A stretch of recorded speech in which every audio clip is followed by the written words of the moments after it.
about 38 years old. I was born in a Hindu Brahmin family, born in England, raised up between England and India. I embraced Islam about 23 years ago. I was 15 at the time, 15, 16. My uncle had died in very tragic circumstances around about the age of 15. And in the Hindu tradition, the eldest son has to perform the final funeral rites. And so he only had 3 daughters. I was the son of his elder brother, and I counted as his sort of eldest son. It was very close to him. So I ended up going to Benares, which is a place in India, sometimes pronounced as Vanaras, which is a place where they perform the final rites, and where usually the body is taken, burnt, and turned into ashes, and flowed into the Ganges. So I went there, and I had to do a series of rites for my uncle. And at the final point, I even, saw the ashes of his body, and I saw this along the ghat, along the area where a lot of bodies are being burnt regularly, and they turned into ashes, and they literally flowed into the water. It kind of struck me that life is, at least the way we think of it, is very impermanent. And the whole idea of death as being so close was something that really, really struck me.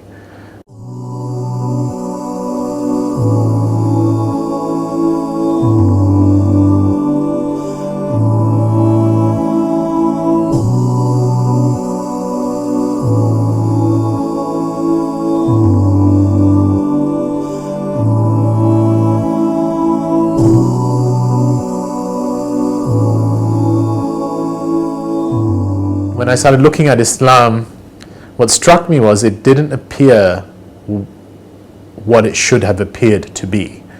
So it wasn't, an Arabian religion 14 centuries ago, one of many other religions. So there's Hinduism, that wonderful combination of different faiths, and from the Indian subcontinent, different ways of thinking, because the term Hindu itself is kind of a catch term for lots of different ways of looking at things within the Indian subcontinent. And then you had Judaism, which is kind of the people of Judea, the people of Israel, the tribe, and so on.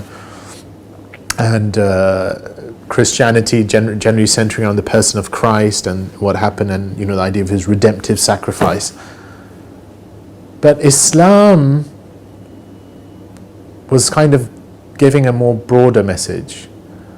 For starters, the Prophet Muhammad, who's, at least to my mind, seemed the founder of Islam, is not mentioned in the Quran, apart from 3 times.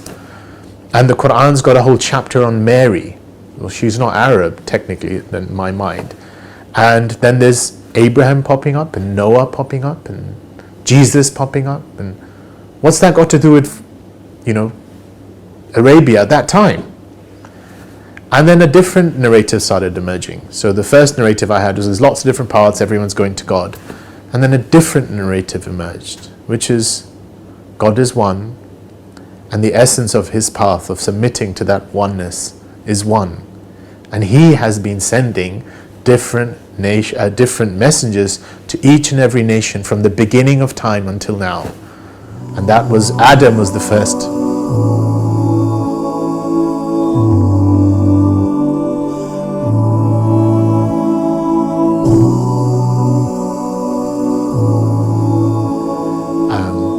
And then I think the biggest reason why there was a delay, which in hindsight I think was partly because I just didn't think it was possible.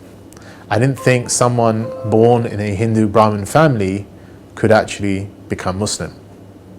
It didn't seem possible to me.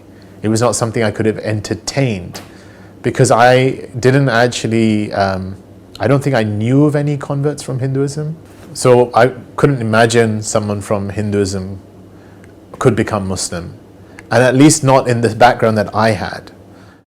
Why would I convert? It was not something, it never came to me. And then even as the faith was emerging, it was sort of like, yeah, but it's kind of like growing as a seed. It sprouted, and when it was, I believe this. Now what does that entail? And when that thing happened, then it was always like, this is a bridge. And can I ever cross it? can I ever actually take that step? I mean, what would my family say? What would anyone say? And then I think what finally pushed it over was that, God actually created an environment around me where I saw other people convert. And someone who I really looked up to, who had converted a year or two before, and his life had literally changed. I was walking with him, and he literally looked at me and he said, "You don't know how long you're going to live. You don't know how much time you've got." And he said, "Don't you want to live your life, or at least say what it is that you believe in to yourself?"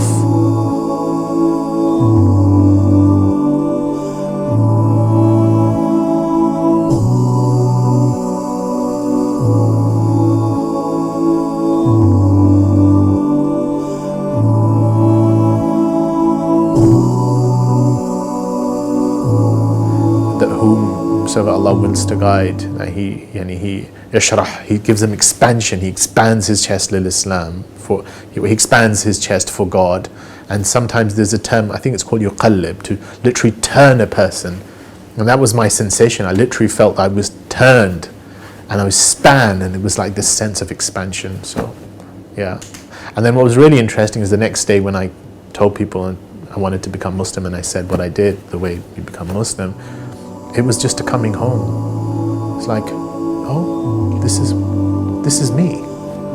This is a part of me. This is what I've always known somehow, somewhere I should be doing.